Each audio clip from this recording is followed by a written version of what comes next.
I am Samina Tariq, and the recipe I'm sharing with you today is for Punjabi Samosas.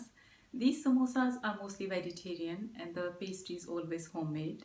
So I will take you to my kitchen and start this recipe by sharing a list of ingredients. First of all, we'll prepare the pastry. For making samosa pastry, I have about half a kilo of plain flour.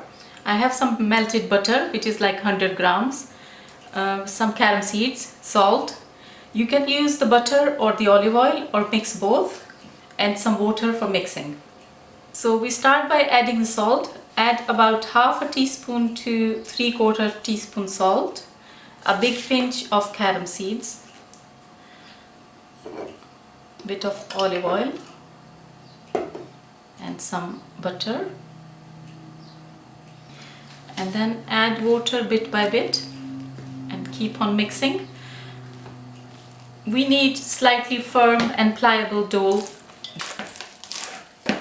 After a few minutes of kneading, if you have a marble slab, transfer the dough to the slab and just keep on kneading and mixing. It takes good 5 to 8 minutes for a perfect samosa pastry, and then just cover it with the oil cling film and just keep aside for half an hour or so.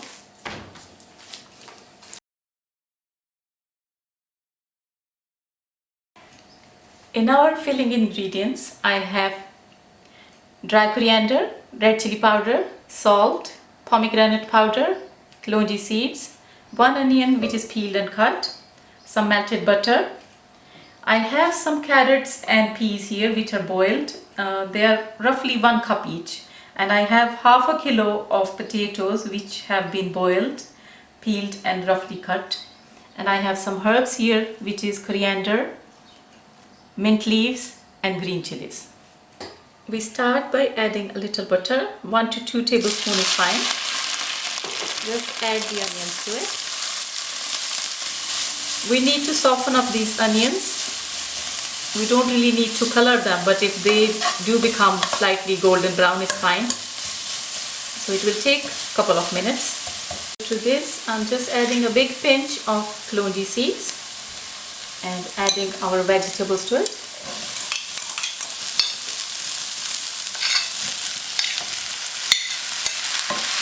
All these vegetables, they've been cooked. We just need to slightly mix them up with these onions and add the seasoning.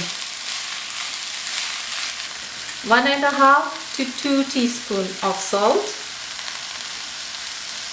and same amount of chilies, 1.5 to 2, about 2 teaspoons of coriander and 2 teaspoons of pomegranate powder. So after mixing it properly, I'm just going to let it cool down.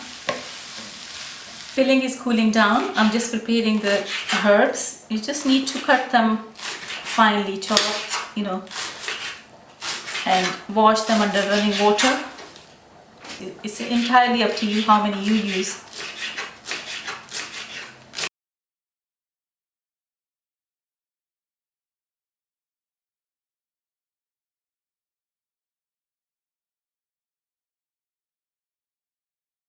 Before we start rolling the samosas, I'm just going to show you, I have a couple of tablespoons of plain flour here, and I'm going to make the glue with it for sealing the samosa pastry. So add water bit by bit and mix it.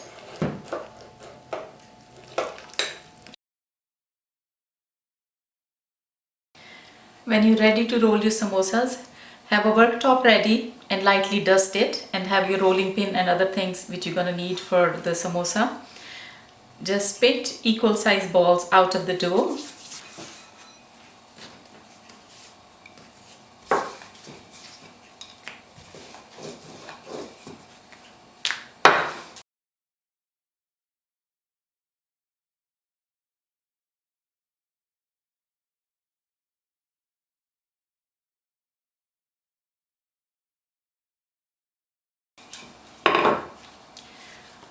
Now, if you're making a big batch of pastry, it gets difficult to handle it because it turns sticky.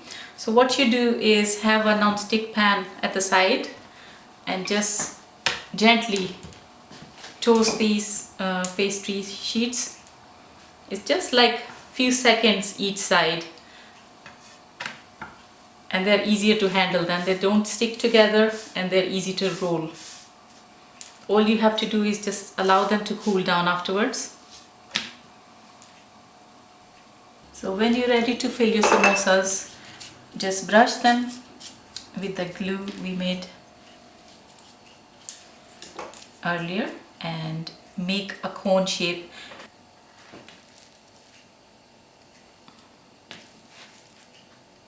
We just need to make sure that all the filling is sealed inside, so it does not ruin the oil and it does not burst while frying. So when you're ready to fry them, just heat oil in a wok or a big pan and just add one by one. Once samosas turn golden brown, just remove them from the oil.